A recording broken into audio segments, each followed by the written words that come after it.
নমস্কার, আমি দৃষ্টি। আপনারা দেখছেন ভোটের যুদ্ধে এসআইআর।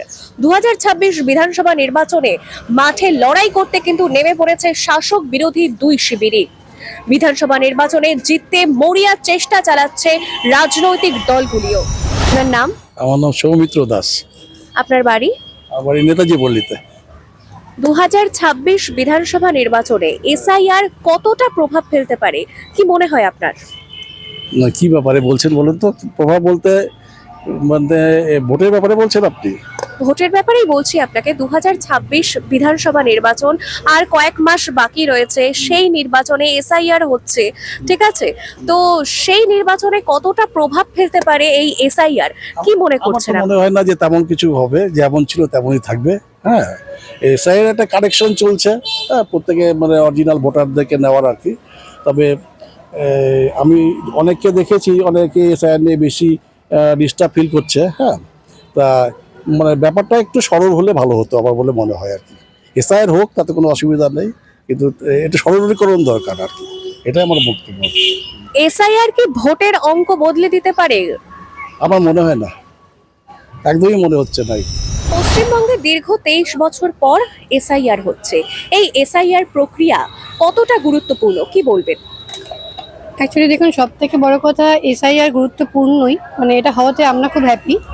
তার কারণ হচ্ছে এটা অনেকেই অস্থায়ীভাবে এখানে বসবাস করছে, মানে যারা স্থায়িত্ব নেই, তবুও বাংলাদেশ থেকে এসে তাদের নিজেদের যে পরিচয়টা সেটা লুকিয়ে যেভাবে হয়তো রাস্তার কোনায় দেখা যাচ্ছে, বা মানে এটা অ্যাকচুয়াল যারা নর্মালি যারা লোকালয়ে থাকে বা এখানকার মানুষ, তারা কিন্তু তাদের জন্য অসুবিধাজনক। এ কারণেই যখন একটা রাস্তাতে গাড়ি যাচ্ছে তখন ওই লোকালিটির ওই পথ চালকদের জন্য কিন্তু খুব অসুবিধাজনক।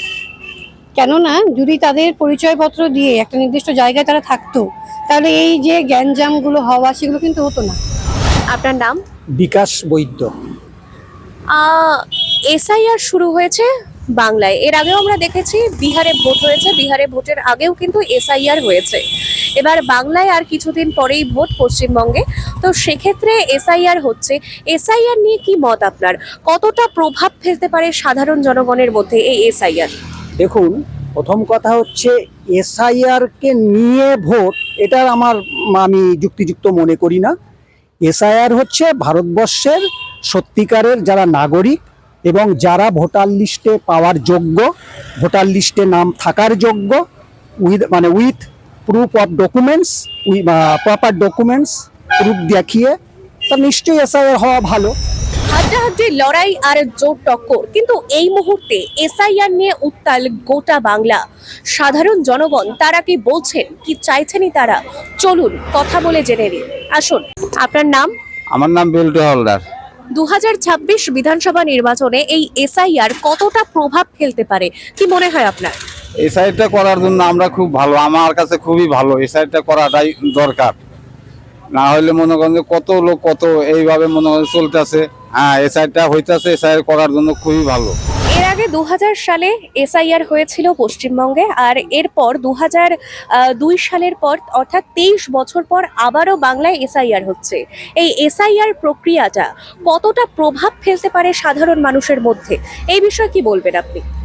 দেখুন, সাধারণ মানুষ বলতে আমরা নিম্নবিত্ত, মধ্যবিত্ত, উচ্চবিত্ত এই তিন শ্রেণীকেই তো বোঝায়।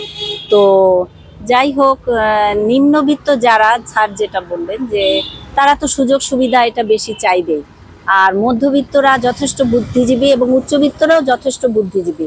কিন্তু এসআইআর এর ব্যাপারটা হচ্ছে আলাদা। অবৈধভাবে এরা আমাদের দেশে মাসের পর মাস, বছরের পর বছর, জেনারেশন আফটার জেনারেশন ওরা বসবাস করছে।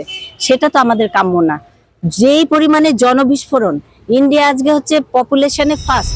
যারা খেটে খাওয়া মানুষ তারা বলছে যে এসআইআর প্রক্রিয়ায় তারা খুশি।